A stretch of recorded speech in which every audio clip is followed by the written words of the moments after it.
Coming up, with the federal election due in May, Ipswich City Council is again sizing up big-ticket projects needed to support population growth and the need for cash from the Commonwealth Government. What's on the list and why the need to lobby for federal money? It's Wednesday, April 6, 2022, and I'm Alan Roebuck. Welcome to Ipswich Today, which acknowledges the traditional custodians of the land on which it is produced and pays respects to elders past, present and emerging.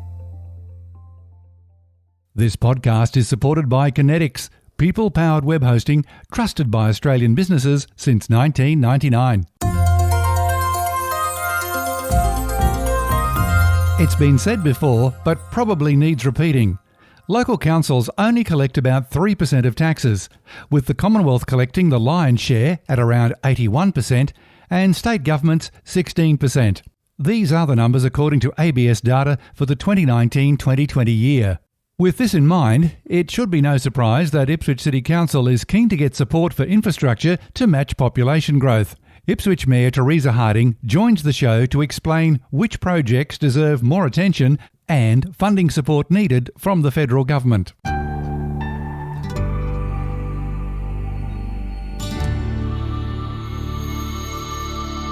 Thank you for joining the show, Mayor Harding.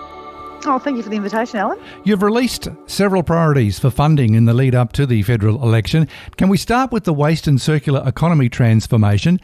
In simple terms, what is it and why does the city need the money?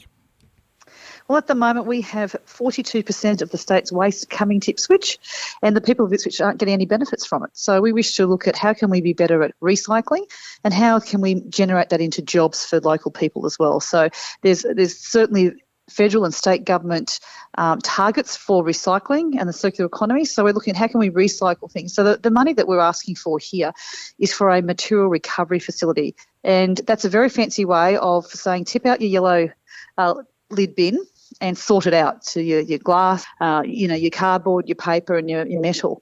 And basically a material recovery facility does that sorting and packages it up so it can be on-sold to manufacturers. So it's true recycling and a true circular economy. So we're best placed for that, and currently we're working with Logan and Redland City Councils to have a joint material recovery facility. The others on your list have been around for about 10 or 20 years. One of those is the Norman Street Bridge project.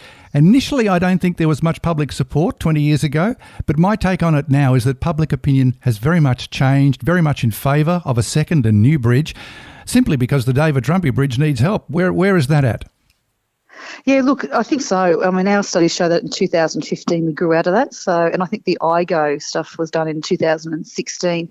Look, I think in the past all we've had is pretty pictures. What we're doing is actually the business cases. So we know from the business case that improving our road safety will save the local economy about $34 million a year by having that bridge. We also need a second river crossing that's flood immune, as we can see from the recent floods. More importantly, we do need an alternative route for 20,000 cars and vehicles per day by 2026. So this is quite an urgent one. We are putting it up to Infrastructure Australia for funding.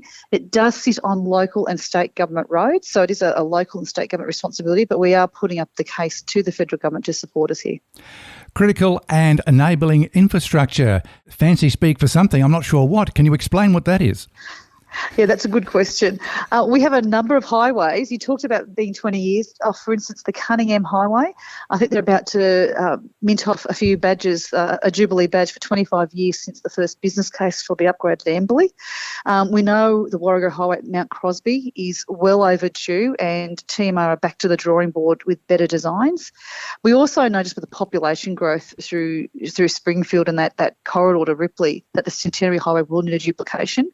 And finally, the Ripley Valley Priority Development Area. We know that state government priority development area does need trunk infrastructure. Ripley Road badly needs upgrade, but also a number of other roads in those areas that the state government are responsible for do need to be done. The way you're describing this, Mayor, is that basically all quarters of the city are in urgent need of major dollars for major infrastructure. Yes, and I'd say that's because back in 2017, the state government had a regional plan for South East Queensland when Ipswich would take in 30% of the growth. Unfortunately, we haven't received that corresponding infrastructure funding from either the federal government or the state government to allow that infrastructure, to allow that growth.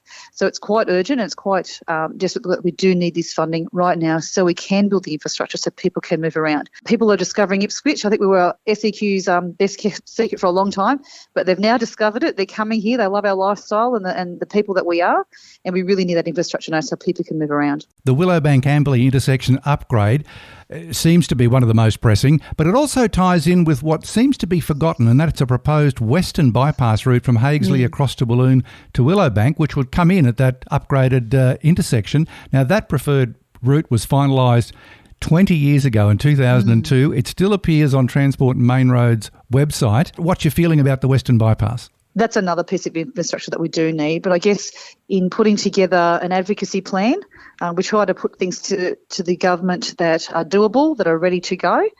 We do know from TMR that is some time away. We do have the pressing matter of the Cunningham Highway, the Warrego, the Centenary Highway and Ripley.